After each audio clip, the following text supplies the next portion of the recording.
everyone, for this video I'm going to be talking about something that's definitely controversial, and it's surgical castration for a rapist. It's a huge debate over whether it's a fair punishment or if it's something that goes too far and violates their human rights.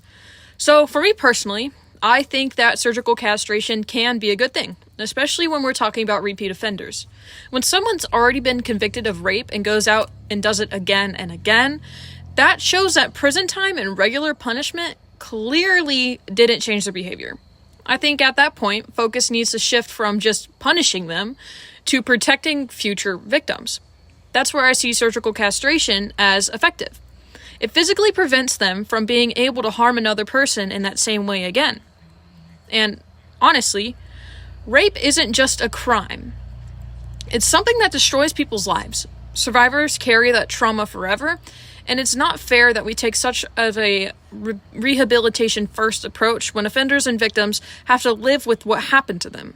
So in my opinion, if there's ways to prevent someone from doing something like that again, even if it sounds extreme, then honestly, it's worth it in my opinion.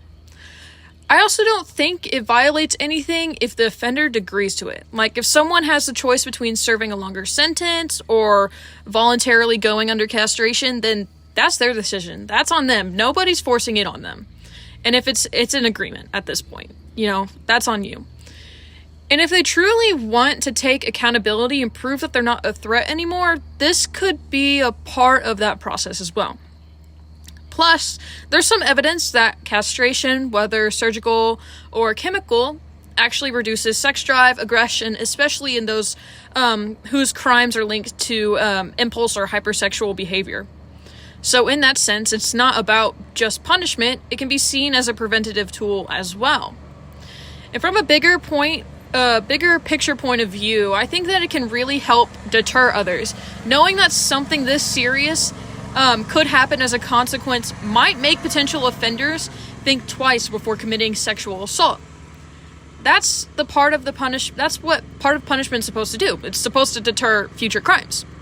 So yeah, I can see it as both a form of accountability and a way to protect society. And if it means fewer victims, then to me, that's a win.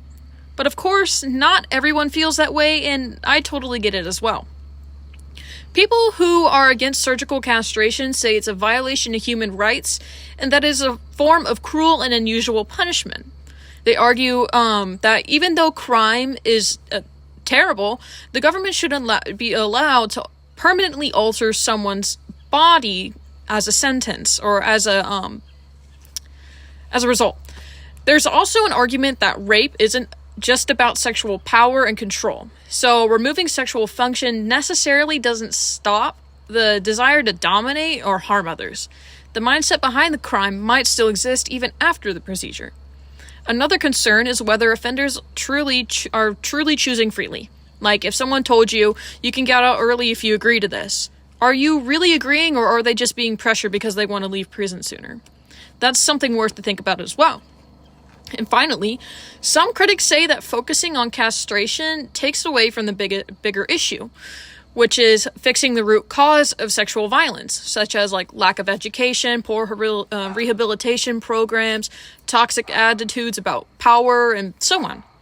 But I personally feel like in extreme cases, especially with repeat offenders, surgical castration can be justified as voluntary. It gives offenders a choice. It protects society, and it can stop future victims from going through something horrible and traumatic. I also think it sends a message to the justice system. It takes these crimes very seriously.